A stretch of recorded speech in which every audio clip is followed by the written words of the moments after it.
Bonjour, Linda Cusson, éducatrice, coach pour les familles, auteure, conférencière et fondatrice de Parents branchés.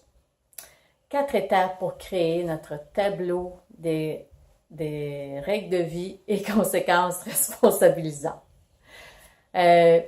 Pourquoi établir ce tableau-là? Pourquoi le créer?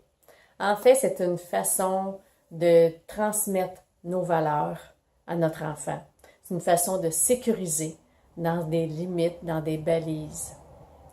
C'est ça que ça sert. C'est super important à mettre en place. Et je vous invite à le faire en famille. Ça permet de responsabiliser les jeunes. Ça permet qu'ils se sentent impliqués dans les décisions, dans les choix des règles et aussi dans les choix des conséquences responsabilisantes. Et de les mettre par écrit, des afficher à la vue pour toujours être référés et ça permet de créer de la cohérence aussi dans ce que vous voulez transmettre et dans vos règles finalement. Alors, la première étape à faire, c'est de revoir la vidéo « Pourquoi et comment établir vos valeurs ». Allez sur ma chaîne YouTube, Linda Cusson, vous allez pouvoir voir la vidéo. Pourquoi les valeurs? Les valeurs sont essentielles. C'est la base, c'est qu'il faut vraiment maîtriser. La deuxième étape, quel est votre objectif? Quel est votre objectif pour transformer votre situation ou le comportement de l'enfant? Ou quel est votre objectif dans votre famille? Qu'est-ce que vous voulez changer? Est-ce que c'est un comportement inadéquat de votre enfant? Est-ce que c'est lors de la routine du soir qui se passe pas très bien? Est-ce que c'est lever du matin, que c'est très long? Votre jeune est toujours à la course pour se rendre à l'autobus. Qu'est-ce que c'est? Qu'est-ce que vous voulez transformer? L'objectif est super important. La troisième, les règles. Pourquoi établir des règles? Encore là, c'est pour sécuriser l'enfant. C'est pour mettre, que ce soit des limites claires dans la famille. Les formuler de façon positive. C'est ce qui est le plus important. Demander ce qu'on veut et non ce qu'on ne veut pas. On se réfère à nos valeurs. Je vous donne comme exemple le respect, car c'est des valeurs que j'entends régulièrement.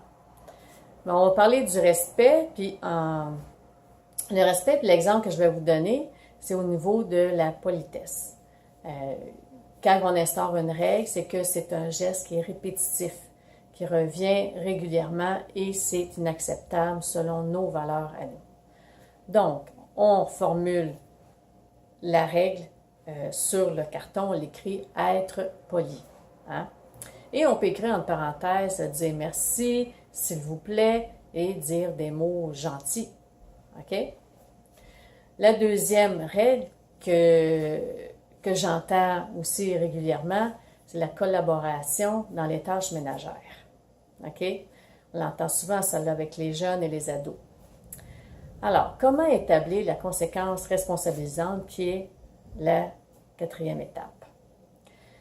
C'est là qu'arrive le défi. C'est là qu'avec les familles, les intervenants, où est-ce que là, quelles conséquences je peux trouver qui ait un impact sur mon enfant, qui apprenne de ses erreurs qu'il a faites.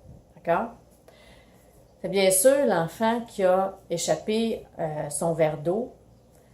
Quand il est petit, on va lui montrer comment l'essuyer. OK? On accroche un ami, quelqu'un, on va s'excuser. On va l'aider si on l'a blessé, on va aider à soigner. Ça, ce sont des leçons de vie. En même temps, c'est des conséquences responsabilisantes. OK? Mais c'est quelque chose, c'est des petits accidents qui arrivent de temps à autre. C'est parfait. Et comme je disais tantôt, quand c'est un comportement, une attitude qui arrive régulièrement, là, c'est le temps de mettre une règle et de mettre des conséquences qui ont des liens à ça. Alors, comment faire pour une conséquence responsabilisante sur un enfant, chez un enfant qui est impoli? OK? Parce que nous, notre valeur qu'on veut transmettre, c'est la politesse. Alors, qu'est-ce qu'on peut faire? On peut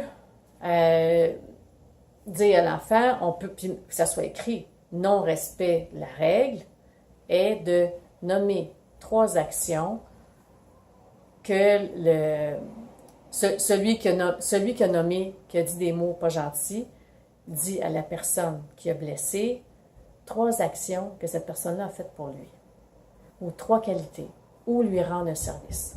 C'est des idées que je vous lance, OK?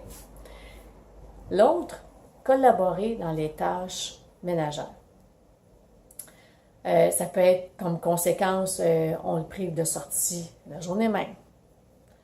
On le prive de jouer à son jeu d'ordinateur, hein, la journée même. L'autre question qu'il faut se poser, c'est pourquoi il est impoli? Pourquoi il ne veut pas faire ses tâches ménagères? Est-ce que nous, on est en cohérence avec qu'est-ce qu'on enseigne? Je lui dis d'être poli, mais je ne le suis pas. Je lui suggère de faire des tâches, mais je ne les fais pas. Est-ce que je suis en cohérence? Quel message il veut vous envoyer? Quel message il veut faire? Est-ce qu'il y a un besoin non comblé derrière ça? Est-ce qu'il y a quelque chose qu'il veut vous dire, mais qu'il ne sait pas comment l'exprimer? À vous de savoir, à vous de s'informer. Hein? C'est là qu'il faut voir, c'est là qu'il faut s'informer. Alors, je vous dis merci d'être là. Je vous dis merci de partager et commenter cette vidéo au bas de ce visionnement-là. Je vous remercie beaucoup et à bientôt.